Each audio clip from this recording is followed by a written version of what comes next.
மக்கள் நல கூட்டணியுடன் தேமுதிக தலைவர் விஜயகாந்த் கூட்டணி அமைத்ததை பூஜ்ஜியத்துடன் பூஜ்ஜியம் சேர்ந்திருக்கிறது என விமர்சித்த தமிழக பாரதிய ஜனதா தலைவர் தமிழிசை சவுந்தரராஜன் அதே கருத்துக்கு தற்போது வேறு விளக்கம் கொடுத்துள்ளார். பழம் கனிந்து பாலில் விழும் என்ற வாசகத்தை தொடர்ந்து பூஜ்ஜியம் தமிழக அரசியலில் பேசுபொருள் ஆகியிருக்கிறது.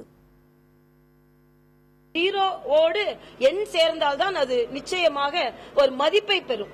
ஜீரோவோடு ஜீரோ சேர்ந்து விட்டால் எத்தனை ஜீரோக்கள் சேர்ந்தாலும் மதிப்பு கிடையாது என்பதை சகோதரர் விஜயகாந்த் அவர்கள் உணர்வார்கள்.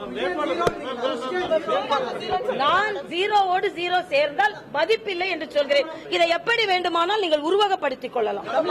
பாரதிய ஜனதா கட்சி ஒரு எண்ணம் கொண்டது, மக்களுக்கான எண்ணிக்கை கொண்டது என்பதை நான் சொல்லிக்கிறேன். சித்தருடைய அந்த பெருமையை பாதுகாக்க வேண்டியவங்க இப்படி உளறிட்டு இருக்காங்கன்னு எனக்கு தெரியல. ஒன்னு, பூஜ்ஜியத்திலிருந்து தான் கணக்கே ஆரம்பிக்குங்கிறது. உலகத்தில் பூஜ்ஜியத்தை கண்டுபிடித்தது இந்த பூமி தான். முதல்ல அது தெரிஞ்சுக்கணும். இந்த பூஜ்ஜியத்துக்காக ஏன் இப்படி போய் தவம் கிடந்தாங்க? கோயம்பேடு கேப்டன் ஆபீஸ்லயும் வீட்லயும் இந்த பூஜ்ஜியத்துக்காக ஏன் தவம் கிடந்தாங்க? அவங்களுக்கெல்லாம் நான் நேரத்தை வீணாக்க விரும்பல. நான் சொன்ன கருத்து என்ன என்றால், ஒரு எண்ணோடு ஒரு பூஜ்ஜியம் சேரும் பொழுது மதிப்பு கூடும், ஒரு பூஜ்ஜியத்தோடு ஒரு பூஜ்ஜியம் சேரும் பொழுது மதிப்பு கூடாது. எனக்குள்ள கவலை என்றால், ஒரு பூஜ்ஜியத்தோடு இன்னொரு பூஜ்ஜியம் சேரும் பொழுது என்ன ஒரு நிலைப்பாடு வருமோ அந்த நிலைப்பாட்டை விஜயகாந்த் எடுத்து விட்டாரே என்று உதாரணத்திற்குத்தான் சொன்னேனே தவிர நான் அவர்களை பூஜ்ஜியம் என்று சொல்லவில்லை, இவர்களையும் நான் பூஜ்ஜியம் என்று சொல்லவில்லை.